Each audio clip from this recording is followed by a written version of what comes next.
Hello friends, మనం ఈరోజు ఒక చాలా ఇంపార్టెంట్ టాపిక్ గురించి మాట్లాడుతున్నాం. అదేంటంటే స్కిల్ టెస్ట్.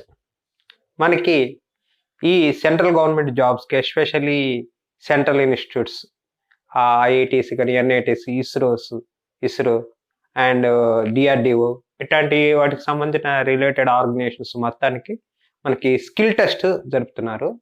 ఈ స్కిల్ టెస్ట్ అంటే ఇంటర్వ్యూ చేసేప్పుడు స్కిల్ టెస్ట్ కూడా చూస్తున్నారు. ఆ స్కిల్ టెస్ట్ ఏంటి? ఆ స్కిల్ టెస్ట్ చాలా మందికి ఏంటి స్కిల్ టెస్ట్ అంటే ఏంటి తెలియట్లేదు. ఆ స్కిల్ టెస్ట్ ఏం టెస్టులు చేస్తారనేది ఈ వీడియోలో మనం చూద్దాం అన్నమాట. ఎస్పెషల్లీ ఏంటంటే జనరల్గా అందరికీ అన్ని జాబ్స్కి స్కిల్ టెస్ట్స్ ఉన్నాయి. మనం దీంట్లో లైబ్రరీకి స్పెషల్గా ఏమేమి స్కిల్స్ ఉంటాయో కూడా మనం తర్వాత చూద్దాం దీంట్లోని. అలాగే ఫస్ట్ మనకి అసలు స్కిల్ టెస్ట్ అంటే ఏంటి? మనకి ఏంటంటే అసెస్మెంట్ చేయడం అంట. ఒక క్యాండిడేట్ ఇంటర్వ్యూకి వచ్చినప్పుడు అతని యొక్క అసెస్ చేయడం, అతని స్కిల్స్ అండ్ ఎబిలిటీస్ ఆ జాబ్ డిస్క్రిప్షన్లో ఇచ్చిన వాటికి ఇతను సూటబులా కాదా అనేదానికి కొన్ని స్కిల్స్ టెస్ట్ చేస్తారన్నమాట. వాళ్ళ స్కిల్స్, వాళ్ళ ఎక్స్పీరియన్స్ కానీ, లేకపోతే ఆ జాబ్కి సంబంధించిన ఏమేమి రిక్వైర్మెంట్స్ ఉన్నాయో, జాబ్ డిస్క్రిప్షన్లో ఇచ్చిన రిక్వైర్మెంట్స్, దానికి ఫిట్ అవుతాడా లేడా ఈ క్యాండిడేట్ అనే దానికి కొన్ని టెస్టులు చేస్తారన్నమాట. అంటే రిటర్న్ టెస్ట్ కాకుండా ఈ స్కిల్ టెస్ట్ కూడా చేస్తారు.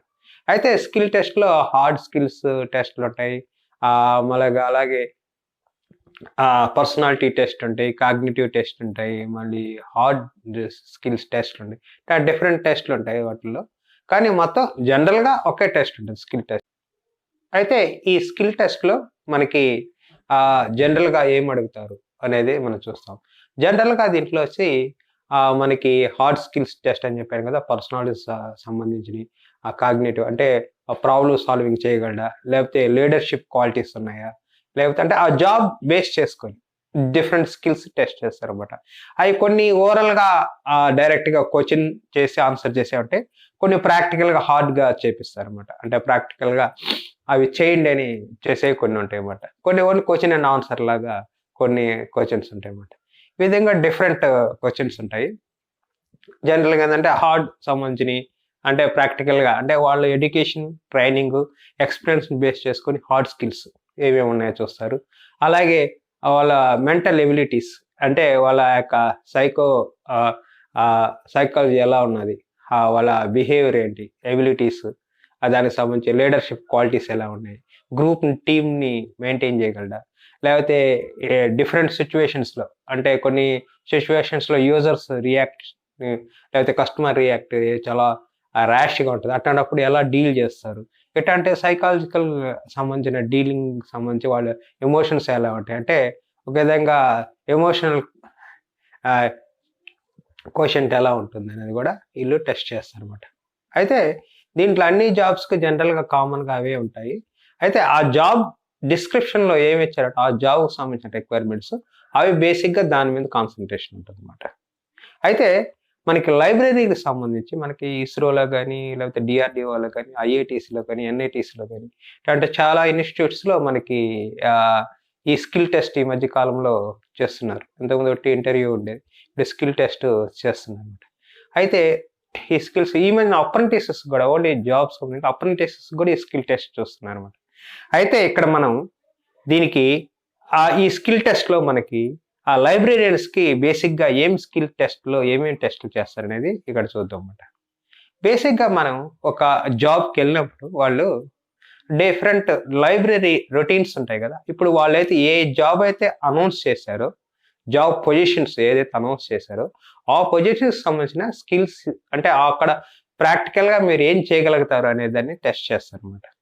ఇక్కడ ఇప్పుడు ఎగ్జాంపుల్ క్లాసిఫికేషన్, వాళ్ళకి ఎక్కువగా సెంట్రల్ ఇన్స్టిట్యూట్స్లో యూడిసి క్లాసిఫికేషన్ జరుగుతూ ఉంటుంది. ఎక్కువగా దాన్ని వాడుతుంటారు లైబ్రరీస్లో, సెంట్రల్ ఇన్స్టిట్యూట్స్లో. అప్పుడు మనకి ఆ జాబ్స్ సంబంధించి ఇక్కడ ఏం టెస్ట్ చేస్తారంటే ఆ క్లాసిఫికేషన్ ఒక బుక్ ఇచ్చేసి ఈ క్లాసిఫికేషన్ అసైన్ చేయమంటారు. కొంతమంది జనరల్గా ఓవరాల్గా క్వశ్చన్స్ అడుగుతారు, దీని నెంబర్ ఎంత అలా అడుగుతారు అనమాట, బ్రాడ్గా కొన్ని నెంబర్స్ అడుగుతారు. కొంతమంది అలా కాదు, నీకు బుక్ ఇచ్చేసి దాన్ని క్లాసిఫై చేయమంటారు.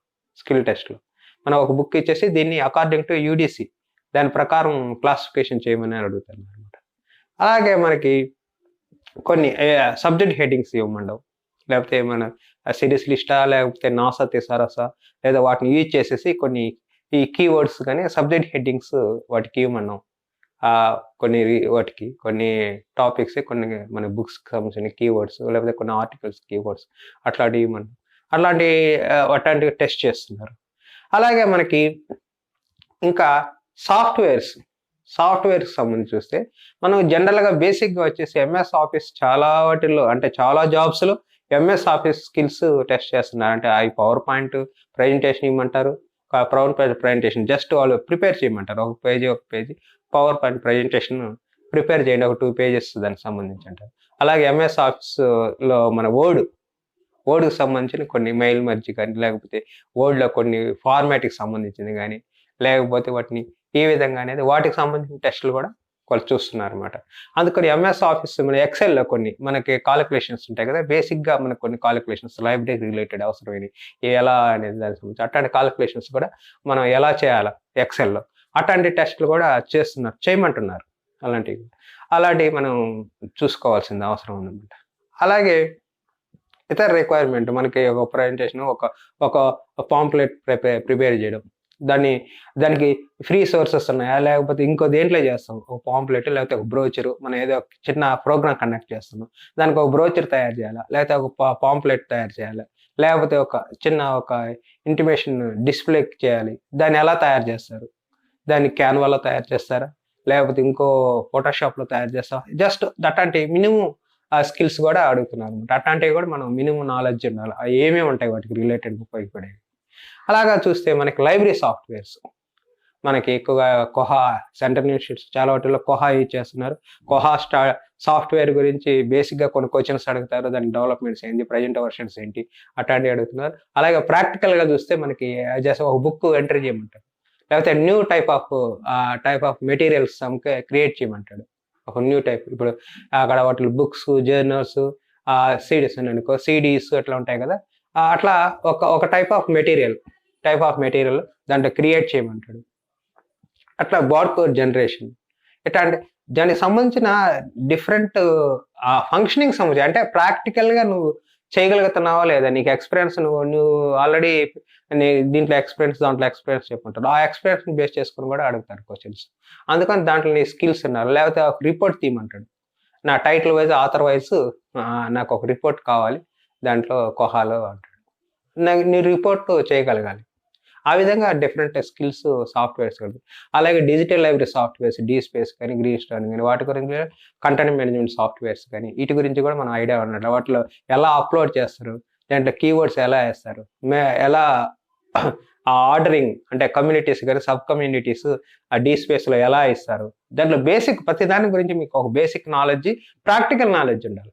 అప్పుడు మాత్రం అవి చేయగలుగుతారు, లేకపోతే చేయలేరు అనమాట. ఫ్రెషర్స్ ఏం తెలియకుండా ఫ్రెషర్స్ ఊరికి థియరీ నేర్చుకుంటే ఈ స్కిల్ టెస్ట్లో కష్టం అవుతుంది అనమాట. అందుకని దాని గురించి ప్రాక్టికల్గా నాలెడ్జ్ ఉండాలి. కమ్యూనిటీస్ క్రియేట్ చేయ, ఒక కమ్యూనిటీ క్రియేట్ చేయ అంటాడు DSpaceలో. ఎలా చేస్తావు? అసలు కమ్యూనిటీ అంటే ఫస్ట్ మనకు తెలిసి ఉండాలి. ఆ కమ్యూనిటీస్ ఎలా క్రియేట్ చేసేది తెలిసి ఉండాలి.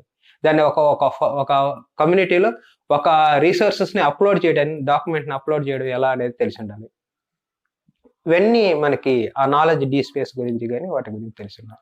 అలాగే కంటెంట్ మేనేజ్మెంట్ సాఫ్ట్వేర్స్ గురించి డ్రూపాల్ కానీ, వర్డ్ ప్రెస్ కానీ, జూమ్లా వీటి గురించి కూడా బేసిక్గా మనకు కొంత నాలెడ్జ్, ప్రాక్టికల్ నాలెడ్జ్ ఉంటే కూడా చాలా మంచిది అనమాట. చాలా వాటికి అది కూడా ఇంపార్టెంట్గా చూస్తున్నారు అనమాట. అలాగే ఆన్లైన్ రీసోర్సెస్ గురించి కూడా మనకి చేస్తున్నారు అనమాట. ఆన్లైన్ రీసోర్సెస్లో డిఫరెంట్ ఆన్లైన్ రీసోర్సెస్ ఉంటాయి. కన్సార్టియమ్స్ కానీ, లేకపోతే పబ్లిషర్స్ కానీ, వెండర్స్ ద్వారా కానీ మనం ప్రొక్యూర్ చేస్తాం డిఫరెంట్ రిసోర్సెస్. ఆ రీసోర్సెస్ సంబంధించి ఆ పర్టికులర్ ఇన్స్టిట్యూట్ సంబంధించి కూడా ప్రొక్యూర్మెంట్ సంబంధించి దానికి సంబంధించిన ఆ రిలేటెడ్ సబ్జెక్ట్ ఏరియాస్ సంబంధించిన ఏమేమి ఉన్నాయి, కన్సార్టియమ్స్ ఏమున్నాయి, వెండర్స్ ఎవరు ఉన్నారు, లేకపోతే దాంట్లో ఏమన్నా డిఫరెంట్ పబ్లిషర్స్ దాని స్పెసిఫిక్గా ఏమన్నా మెటీరియల్స్ అండ్ రీసోర్సెస్ ప్రొవైడ్ చేస్తున్నారా, అవన్నీ కూడా మనకు ఒక ఐడియా ఉండాలి. ఆ ఐడియా ఉన్నప్పుడు మనకు వాటికి సంబంధించిన ప్రొక్యూర్మెంట్ ఆన్లైన్ డేటాబేసెస్ ఏమైనా సబ్స్క్రైబ్ చేసిన అంటే ఆ పర్టికులర్ సబ్జెక్ట్, ఇప్పుడు అగ్రికల్చర్ డేటాబేసెస్ ఆన్లైన్లో ఏమేమి డేటాబేస్ ఉన్నాయి, ఫుల్ టెక్స్ట్ డేటాబేసెస్ అంది, అబ్స్ట్రాక్ట్ అంటే సైటేషన్ అంటే అబ్స్ట్రాక్ట్ బిబ్లియోగ్రాఫికల్ డేటాబేసెస్ ఏంటి అనేది కూడా మనకు తెలిసి ఉండాలి. వాళ్ళు అక్కడ ఇప్పుడు అగ్రికల్చర్ రిలేటెడ్ ఇన్స్టిట్యూట్స్కి వెళ్ళాము, వాళ్ళు అడిగినప్పుడు అగ్రికల్చర్ డేటాబేసెస్ ఏమున్నాయి అంటారు. వాటికి సంబంధించిన ఏమేమి ఉన్నాయి, నువ్వు ఎలా సబ్స్క్రైబ్ చేయగల, నువ్వు ఎలా తెలుసుకోగలవు, ఇక్కడ మనకు కావాలి, దానికి సబ్స్క్రిప్షన్ ఎలా చేస్తావు, దానికి సంబంధించిన డీటెయిల్స్ అంటే మనం అగ్రికల్చర్ రిలేటెడ్ డేటాబేసెస్ ఉన్నాయి, full bibliographical databases, full text databases ఏ ఉన్నాయి, అవి కూడా మనం తెలుసుకోగలగాలి. అట్లాంటి ప్రతి ఇన్స్టిట్యూట్ మనం ఆ రిలేటెడ్ అంటే ఆ జాబ్కి రిలేటెడ్ ఏంటనేది మనం ముందు ఒక ఐడియా, ఒక స్కిల్ టెస్ట్కి మనం ప్రిపేర్ అవ్వాల్సింది అనమాట. అట్లాంటి ఇన్ఫర్మేషన్ కూడా ఉంటుంది. అలాగే జర్నల్స్, డిఫరెంట్ ఇంజనీరింగ్ జర్నల్స్ ఏంటి, మెడికల్ జర్నల్స్ ఏంటి, అగ్రికల్చర్ జర్నల్స్ ఏంటి, ఫార్మసీ జర్నల్స్ ఏంటి, ఆ జర్నల్స్ ఏమంటే లీడింగ్ జర్నల్స్ ఏంటి, పీర్ రివ్యూ జర్నల్స్ లీడింగ్, వాటిలో ఏమైనా కన్సార్టియమ్స్ ఉన్నాయా, ఈ జర్నల్స్ ప్యాకేజెస్ ఉన్నాయా ఆ పర్టికులర్ సబ్జెక్ట్కి సంబంధించి అనేది కూడా మనం తెలుసుకోవాలి. అప్పుడు వాటిని ప్రొక్యూర్మెంట్ చేయాలంటే మనం కంపల్సరీగా వాటి గురించి తెలిసి ఉండాలి. కనీసం వాళ్ళు ఏదో మెడికల్ అంటారు, మెడికల్ మెయిన్ జర్నల్స్ ఏమున్నాయి, ఏమన్నా ఫ్రీ జర్నల్స్ కన్సార్టియమ్స్ ఆర్గనైజేషన్స్ ఉన్నాయా, లేకపోతే ఓన్లీ ప్రొక్యూర్మెంటా, లేకపోతే వాటికి సంబంధించిన డేటాబేసెస్ ఏమన్నా ఉన్నాయా, ఇంటర్నేషనల్ డేటాబేస్ ఏంది, నేషనల్ డేటాబేసెస్ ఏమన్నా మెడికల్ సంబంధించి అట్లాంటివి ఉన్నప్పుడు మనం వాటి గురించి పర్టికులర్గా మనం గురించి తెలుసుకోవాల్సిన అవసరం అనమాట. అట్లాంటివి కూడా మనం దీంట్లో ఈ డేటాబేసెస్, ఈ జర్నల్స్ సంబంధించి కూడా మనం ఐడియా కంపల్సరీ ఉండాలి. అలాగే జర్నల్ ప్రొక్యూర్మెంట్ చేయాలి, లేదా బుక్ ప్రొక్యూర్మెంట్ చేయాలి, దాని ఫామ్ కూడా అడుగుతాడు అనమాట కొన్నిసార్లు. అలాంటి ఫామ్ ఒక తయారు చేసి నీ ప్రొక్యూర్మెంట్కి మనం పర్చేజ్ పర్మిషన్ ఉంటుంది కదా, లేకపోతే పర్చేజ్ పర్మిషన్ కానీ, లేకపోతే పర్చేజ్ ఆర్డర్ కానీ, పర్చేజ్ ఆర్డర్ కానీ దాన్ని ప్రిపేర్ చేయమంటాడు. అలా ప్రిపేర్ చేయగలగాలి. అలాగే డిఫరెంట్ ఫామ్స్ మనకి అంటే లెటర్ ఫార్మాట్స్, ఏదో ఒక రకమైన లెటర్ ఫార్మాట్స్, ఒక నోటీస్ ఇవ్వాలా, ఒక నోటీస్ యూజర్స్కి ఒక నోటీస్, ఈ రకమైన రీసోర్సెస్ అవైలబిలిటీ ఉన్నాయి, దీన్ని మ్యాక్సిమం యూటిలైజ్ చేసుకొని అని ఒక సర్క్యులర్ పంపించాలా యూజర్స్కి. ఆ సర్క్యులర్ నువ్వు టైప్ చేయమంటాడు. అంటే ఆ సర్క్యులర్ గురించి ఐడియా ఉండాలి, దాన్ని టైప్ చేసే ఆ ఇంగ్లీష్ స్కిల్ నాలెడ్జ్ ఉండాలి. అలాగే అది యూజ్ చేసే మనకు సాఫ్ట్వేర్ ఏదైతే వర్డ్ ఏదైతే దాని నాలెడ్జ్ ఉండాలి. అట్లాంటివి కూడా అడుగుతున్నారు అనమాట. అలాగే రీసెంట్గా కొంతమంది గూగుల్ ఫామ్స్ కూడా తయారు చేయమంటున్నారు. నువ్వు ఏదో ఆన్లైన్లో ఒక టెస్ట్ పెడతావు, లేకపోతే ఆన్లైన్లో ఒక వెబినార్ పెడతావు, దానికి గూగుల్ ఫామ్ తయారు చేయాలి, లేకపోతే ఒక ఫీడ్బ్యాక్ యూజర్ నుంచి ఒక ఫీడ్బ్యాక్ తయారు, గూగుల్ ఫామ్ తయారు చేసి దానికి లింక్ ఇవ్వడం, ఆ గూగుల్ ఫామ్ని ఎలా తయారు చేస్తావు, దాని ప్రిపరేషన్, ఇట్లాంటి నాలెడ్జ్ కూడా మనకి అవసరం. మనకు అవసరం లేదనుకోకూడదు, మన ఏరియా కాదనుకోవచ్చు, దాన్ని కూడా అట్లాంటివి కూడా మన నాలెడ్జ్లో కంపల్సరీగా మనం తెలుసుకోవాలి ఈ స్కిల్ టెస్ట్కి వెళ్ళేప్పుడు. ఇట్లాంటి మనం ఒక గూగుల్ ఫామ్ తయారు చేయమంటే మనం టకటక గూగుల్ ఫామ్ దేనికి సంబంధించి బేసిక్ ఫీడ్బ్యాక్ ఫామ్ అన్నప్పుడు ఫీడ్బ్యాక్ ఏంటనేది బేసిక్గా మనం తయారు చేసుకోగలుగుతాం. అసలు ఫస్ట్ అసలు గూగుల్ ఫామ్కి ఎలా తయారు చేయాలి, అసలు ఎక్కడికి వెళ్ళాలి, ఎలా అకౌంట్ వెళ్ళాలి, అవన్నీ మనకు ఫస్ట్ తెలిసి ఉండాలన్నమాట. ఈ విధంగా కూడా మనం ఈ స్కిల్ టెస్ట్లు ఇట్లాంటి నాలెడ్జ్ కూడా మనం ముందు ప్రాక్టీస్ చేసి ప్రాక్టికల్గా నాలెడ్జ్ ఉండాలన్నమాట. గూగుల్ ఫామ్స్లో మనం అలాగే గూగుల్ ఫామ్స్ వెబినార్ చేసి దాని నుంచి డైరెక్ట్గా మనకి సర్టిఫికేట్ కూడా త్రూ గూగుల్ ద్వారా పోయేదానికి కూడా మనం ఈ సర్టిఫికేట్ని కూడా దాన్ని లింక్ చేస్తాం. ఎవరైతే ఫిల్ చేస్తారో వాళ్ళైతే అటెండ్ అవుతారో వాళ్ళందరికీ డైరెక్ట్గా త్రూ మెయిల్ ద్వారా వాళ్ళకి సర్టిఫికేట్ కూడా పోయేదానికి ఆప్షన్స్ ఉన్నాయి. అట్లాంటివి ఎలా తయారు చేస్తారు, ఇట్లాంటివన్నీ నాలెడ్జ్ వాళ్ళు ప్రాక్టికల్గా అడుగుతున్నారు. ఇప్పుడు మనం ఓన్లీ లైబ్రరీ క్లాసిఫికేషన్ క్యాటలాగ్ అనుకుంటే కుదరదు అనమాట. అందుకని ఇట్లాంటి స్కిల్స్, అడ్వాన్స్డ్ స్కిల్స్ కూడా మనం నేర్చుకోవాల్సిన అవసరం అనమాట. మనకి స్పెషల్ సర్వీసెస్ అంటే ఎస్డిఏ సర్వీసు, సిఎస్ సర్వీసెస్, వాటికి సంబంధించిన ఎట్లా పంపించాలో, వాటికి సంబంధించిన ఇంటిమేషన్స్ ఎలా పంపించాలో వాటి గురించి కూడా మనం కొంచెం డీటెయిల్గా తెలుసుకోవాల్సిన అవసరం ఉంది. బేసిక్గా ఇంటర్నేషనల్ ఫ్రీ రీసోర్సెస్ ఏమున్నాయి, లేకపోతే సబ్స్క్రైబ్ ఆ పర్టికులర్ ఏరియాలో సబ్స్క్రైబ్డ్ రీసోర్సెస్ ఏమున్నాయి, లేకపోతే డిఫరెంట్ కన్సార్టియమ్స్ ఏమున్నాయి, వీటి గురించి కూడా మనం నాలెడ్జ్ కంపల్సరీ ఉండాలన్నమాట. డిఫరెంట్ క్వశ్చన్స్ ప్రాక్టికల్గా నీకు కంప్యూటర్ స్కిల్స్ ఫుల్గా ఉండాలి. కంప్యూటర్ స్కిల్స్ ఈ సిస్టమ్ ఎందుకు వచ్చేసి ఒక పవర్ పాయింట్ తయారు చేయమంటాడు, లేకపోతే ఒక లెటర్ తయారు చేయమంటాడు. అలా డిఫరెంట్ ఎక్సెల్ ఒక దాని గురించి మనకు బడ్జెట్ దానికి సంబంధించి ఇంత ఆల్రెడీ అయిపోయింది, ఇంత అవుట్పుట్ ఎంత ఉంది, బ్యాలెన్స్ ఎంత ఉంది, అది అట్లా మనకి ఒక బ్యాలెన్స్ షీట్ తయారు చేయమంటాడు. డెకరెంట్గా వాటికి సంబంధించిన మినిమం నాలెడ్జ్ ప్రతి దాని గురించి ఐడియా ఉండాలన్నమాట. అట్లాగే కంప్యూటర్ సాఫ్ట్వేర్, ఆటోమేషన్ సాఫ్ట్వేర్స్, నేను ఆటోమేషన్ సాఫ్ట్వేర్ మనం పర్చేజ్ చేయాలా, ఏమేమి ఉన్నాయి బేసిక్ లీడింగ్ సాఫ్ట్వేర్స్, అట్లాంటి విషయాల గురించి మనం క్షుణ్ణంగా మనకి నాలెడ్జ్ ఉన్నప్పుడు ఈ స్కిల్ టెస్ట్లో మనం సక్సెస్ఫుల్గా కంప్లీట్ చేస్తామన్నమాట.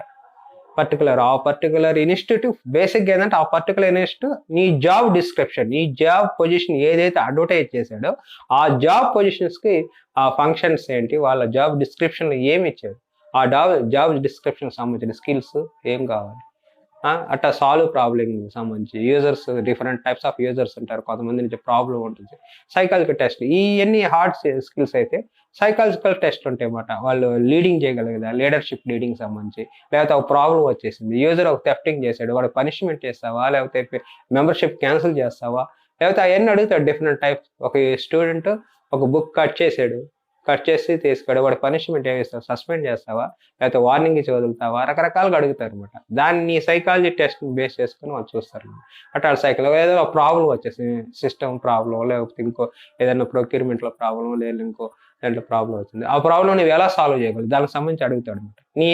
నీ యొక్క ఒపీనియన్ ఏంటి, దీన్ని ఎలా సాల్వ్ చేస్తావు, పై అథారిటీకి కంప్లైంట్ చేస్తావా, లేకపోతే నువ్వు సాల్వ్ చేస్తావా, లేకపోతే వాళ్ళని రిక్వెస్ట్ చేసి దాన్ని సాల్వ్ చేస్తావా, లేకపోతే ఏ విధంగా చేస్తావు, ఇట్లాంటి ప్రాబ్లమ్ సాల్వింగ్ సంబంధించి కూడా నీ సైకాలజీ టెస్ట్ ఉంటుంది. అంటే అలాగే నీవు ఒక టీమ్ లీడర్గా ఉన్నప్పుడు ఆ గ్రూప్ ఆ సెక్షన్లో నీ యొక్క లీడర్షిప్ క్వాలిటీస్ కూడా టెస్ట్ చేస్తారు అనమాట.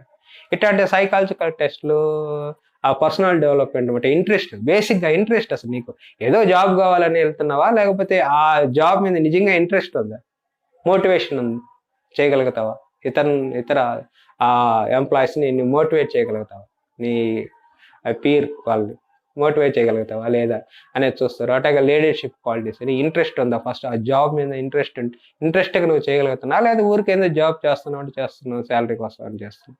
అట్లాంటి సైకాలజికల్ టెస్టులు కూడా చేస్తారు. దానికి సంబంధించి కూడా మనం ప్రిపేర్ అయ్యగలిగిన ఉండాలన్నమాట. ఈ విధంగా మనం అన్ని రకాలుగా ప్రిపేర్ వెళ్ళినప్పుడు మనం ఏ సైకాలజీగా ఈ స్కిల్ టెస్ట్ ఏ విధంగా పెట్టినా కూడా మనం సక్సెస్ఫుల్గా కంప్లీట్ చేయగలుగుతాం, మన జాబ్ని కొట్టగలుగుతాం అన్నమాట.